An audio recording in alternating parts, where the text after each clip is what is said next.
Hello, good and wonderful people. Welcome back again. It's your girl, AV World Entertainment. Good morning, good afternoon, and good evening. Depends on the time you guys are watching me from. How is everyone doing? I hope you all are doing great. Today, we want quickly talk about what they happen for inside Ogbonge, Nigeria. This news where now for inside Nigeria, for northern part of Nigeria, now this story where I want to talk about for happen. So the story now two in one story. So the first one na about Nepal. For the past 6 months, the people of Bauchi State, Benue State, Bauchi State, they never get light for how many months now for the past 6 months. As they give the light, come see the way jubilation come full everywhere. Now, wow, my people. The other news now about this slim mama wey dey waka waka kpurukere for road. Now about them. Now I want to talk about. Okay, my people, make I go straight to the matter of the day. This our slim mama wey una dey see so, she just dress comot for house for where her papa and her mama dey, or her friends dey, begin say she dey go out. If una look this picture wey I put for here, my people, na two people na dey here. The other one na her friend. This talk wey I wan talk, we get video. The other one na her friend. That one dress decent because of say she dey find all this yahoo yahoo plus boy wey go carry am later. Now they go turn am to RIP. Na the way they take dey seduce men na be this one.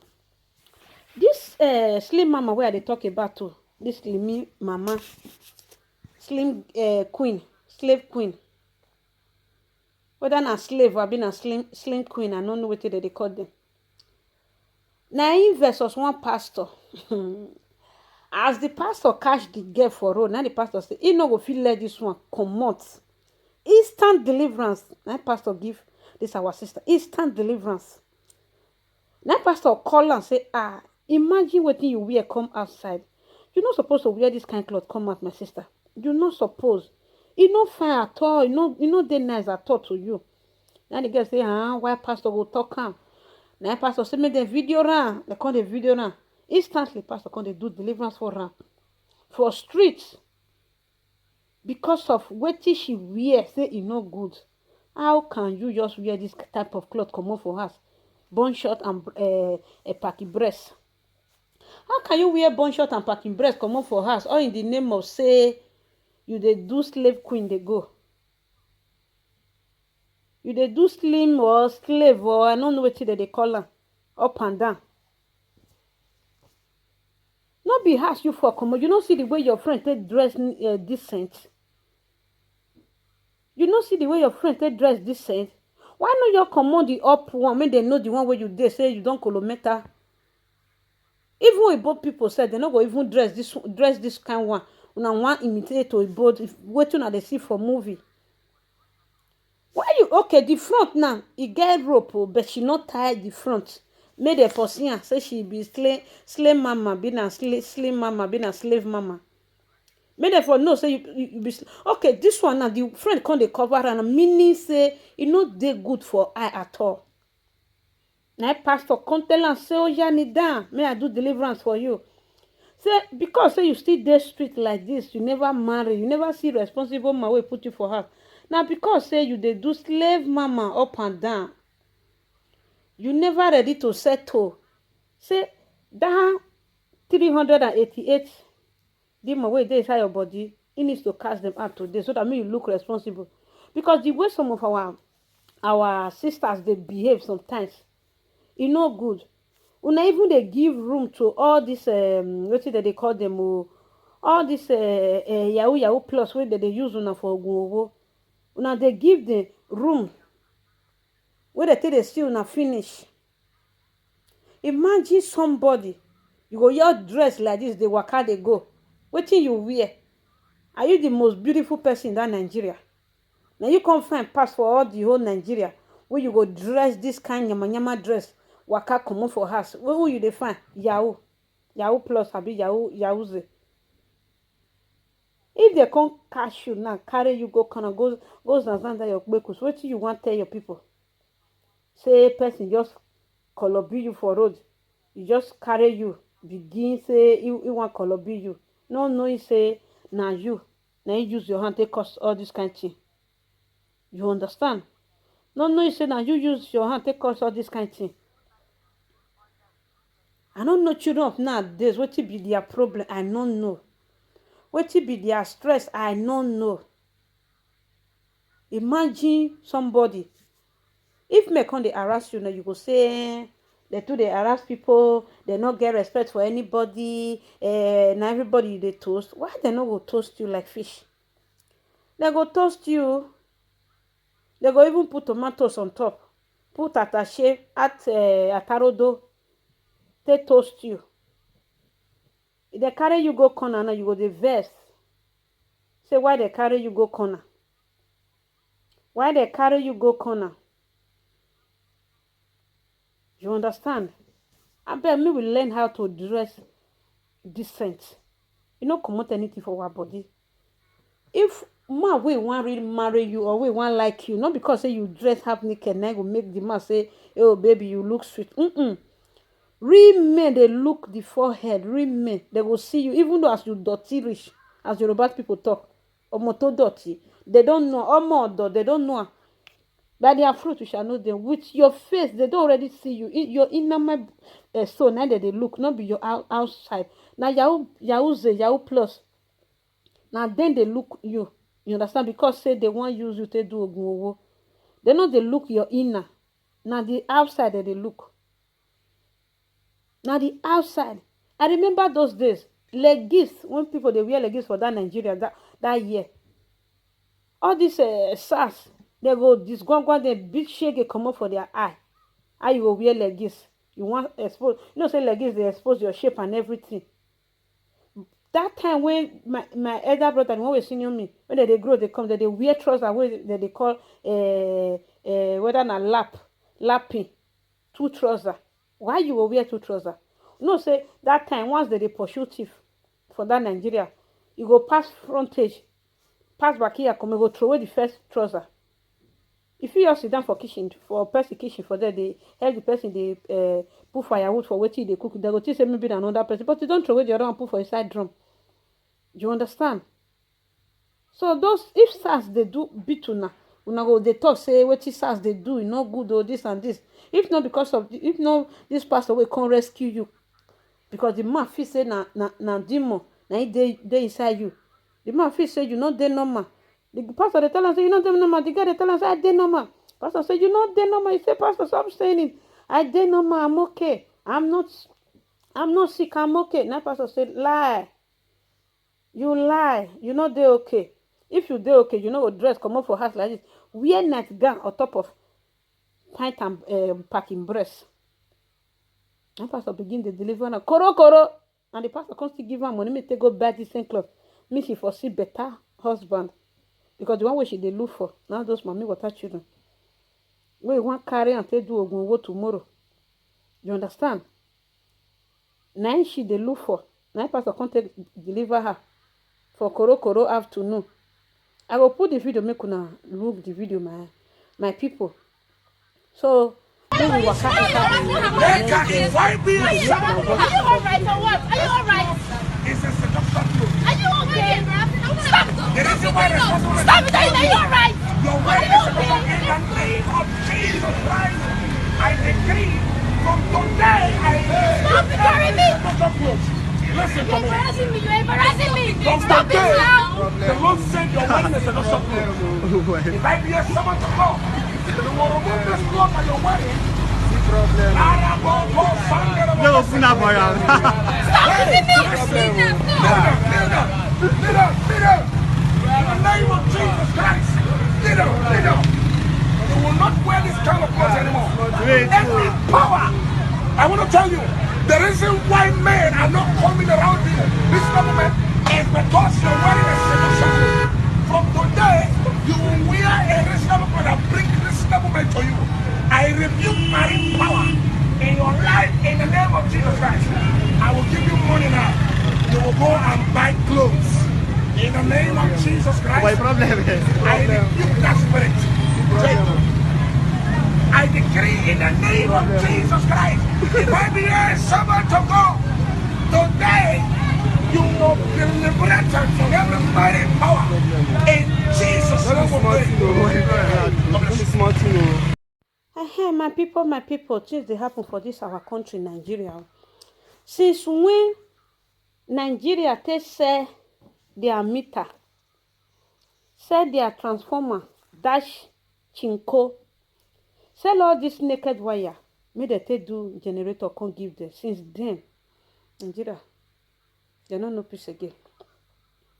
No light again. Some street they share 2 days for this street, the other 2 days for the other street. Sometimes one community, 1 month you no go see light. Sometimes 8 months you no go see light. What is the way forward? Money where they're supposed to take repair this light problem for Nigeria, they loot and comot, they go another country. E get one state where e can't get light problem, can't be blackout for past 6 months. These people, they don't know what to be. They think say maybe they not go bring them again. As the matter come worse, reach 6 months pass, they feel say they not go bring them again. Everybody don't do used to. They even bring them today, tomorrow they take them. But this one, 6 months, no light for that area. Which state are they talk about? Na Maduguri, the capital city, Benue State. For months, na blackout na dey that city. No light again. Tanto they no first the iron cloth for Nigeria. We get that iron for charcoal. When we take the iron cloth those days before they bring electricity come Nigeria. Now many people come they use. Even some government officers, they don't even get light. For 6 months now they tell you this story. As light come, oh my God. See the way all the children who dey the area take jump, begin to celebrate. Everybody for the state of Maiduguri, all of them come outside, come they shout up NEPA. They've still say maybe now 600 years. Now this something be. They don't know say now 6 months now it be. Imagine country where they call Giant of Africa. Giant of Africa. No light for one state for the past 6 months. See jubilation and NEPA carry light come. If China just do a generator once in Africa, since when me take this Ogbodo, I never see generator for one day. I dey hear say they get them for here, but I never see them one day. But for Nigeria, you no go fit sleep. No place where you will go where you no go see where the generator go do. No paka paka paka, poko poko poko, yeah. You know how many people this generator don't turn to ROIP? You know how many people, my people? You know how many people this generator of a thing don't give ROIP to? Many people for inside that Ogbonge Nigeria where this something don't this gwangwan. But our government till now they no care to take top for inside the matter. They no care. Make they still talk say wetin dey happen so e no good though. May we fix this light wey dey Nigeria. They no care to fix am.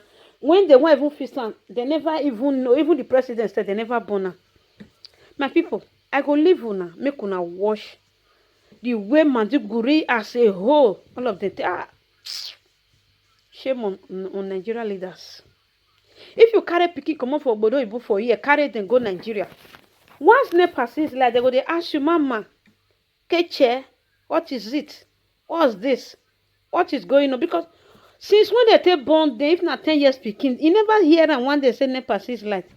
Once NEPA want take light for here, they go put the what did they call them? What did they call this thing? They go write notes, put for outside, say so and so time they go give una, they go take the light or they go seize the water. They won't work, then make them switch off the light. But for Nigeria, imagine, see celebration, see jubilation. People they jubilate. Say finally, Maiduguri don't get light. For the past 6 months, that is half a year. Nigeria, who do now this one? What is the way forward? What is the way forward? Nobody even they think now. Just so they think about their own selfish interests. Just so they think about their own. Nobody want care for the masses again. Make una see the beru along way. Make una dey fear God. Make una dey fear God. Imagine the children of tomorrow, our leaders of tomorrow. 6 months, no light for one country. Abi one city, no light. Make una still dey fear Papa God. I use God beg una. Make una still dey fear God. Make una still dey consider for the poor man. Say no be only una get that Nigeria. Una pikin no even feel dey talk to una. E no good. Una pikin supposed to still dey talk. Una wife supposed to still dey talk. They go say they want divorce una because say una no do this light. Mothers, most una still dey talk. Talk make una talk say una want divorce una husband. Say the way Nigeria they go, e no good. The way una take dey treat Nigeria citizens, e no good. We use God take beg una. Make una fix Nigeria. Fix light, fix education, fix water, fix road. Create jobs. Good jobs. Imagine 80-something years old will still dey power. Okay, look Oga what say they call am? Joe Biden that day. He don't stick for age. Before he dey misstep, you don't know 3 times. As he say, make we rush. He fuck bagada. He rush, he fuck bagada. All those ones don't old. Then we now brain not they think all those things. They gonna retire, sit down for house. Make una teach the youth how to move forward. You want your rule all your life. My people, make I put the video, make una see am. I beg. Make una leave comment for me for comment section. And I will get back to you guys. If it good for the past 6 months, no life for Nigeria. And the dressing of that our sister, where Pastor come deliver that 386. Give me come for your body. If it's good, the way she take the dress. Because all those dressing, they attract all those Yahoo boys. If not because of that person who delivered and she be done waka go. Make I just leave them alone and watch this video.